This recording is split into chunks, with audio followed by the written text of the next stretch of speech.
Hi, I'm Rich Breckner with Inside HPC, and we're here at SC11 at the BlueArc booth. And today I'm here with Bjorn Andersson, who's Director of HPC Marketing, correct? That's correct. Did I get the title right? Yeah. Okay. Good. So, Bjorn, you know, the theme of SC11, of course, or the thrust, I should say they call it, is data-intensive computing. This is right up your alley here at BlueArc, is it not? It is. What we've been doing over the years is really sort of looking at big data, so scaling data with standards and so on.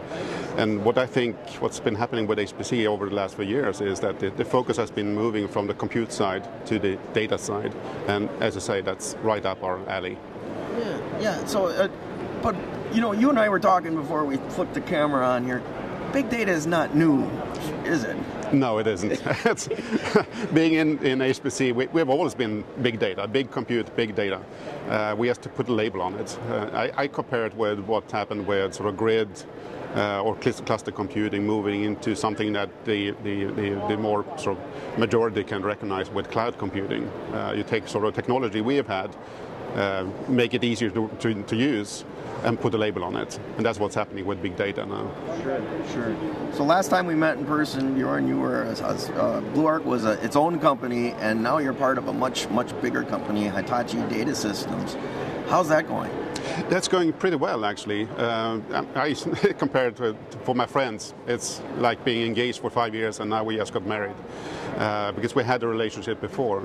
HDS was OEMing our product and selling it under their name. So it's been a pretty easy integration and not so much overlap either, because we came from the HPC side, they came from the enterprise side, and now we're combining forces. So, you know, let's talk about that, because it seems like there's some converging needs here, especially when we talk about data-intensive computing and the enterprise is talking about big data for analytics. And now that the Hitachi, who's been known for this high resiliency machines for enterprise, right? Yeah. What do you guys bring to the table for that? So I think on one hand, we're bringing sort of the HPC sort of the willingness to drive for the edge in terms of high performance, high capacity, and then putting the sort of the enterprise class edge on, or addition to that, so you can get the combination of high capacity, high performance, and enterprise features. So we were moving in that direction, and we're just sort of meeting halfway now. Yeah. So what about any recent wins you can tell us about, and any verticals that are interesting? Part of my job is covering some of the verticals like oil and gas and life sciences. And in life sciences, we had a really interesting win just a little while ago with Washington University in St. Louis. They have a project called the Human Connectome project, which is basically mapping the connections in the brain. And they chose BlueArc storage for that. So that's a win that we're really happy about. So, you know, Bjorn, we're starting to see these announcements of 10 petaflop machines, and there is one in the world, of course, with the K computer, but it's like that's going to become more commonplace. What kind of demands does that put on data, and how does BlueArc answer that kind of a situation? Yeah, I think when you get up to that scale, you really need to look at the data because it's sort of a monster. You need to feed that monster with data and also take the results coming out.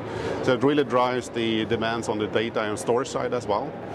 So that's really one of the key reasons why we are investing so much in PNFS as a way to move to the next level. Still using standards, because that's really what we're about, innovating within standards. And PNFS is that next step for us, and we're pushing that forward. So at the same time, but today, you were saying you have something accelerated NFS for people that want to go faster than the standard generic stuff. That's right, yeah. So already today, we accelerate NFS and even CIFS if you go to the Windows side.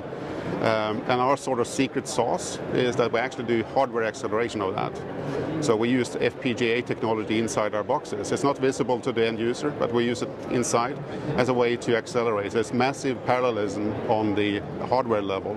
So everything that is critical for the data path actually gets handled by hardware, not software. So PNF is coming around the corner. Any other technologies that you guys are looking at you can tell us about? What's next for big storage?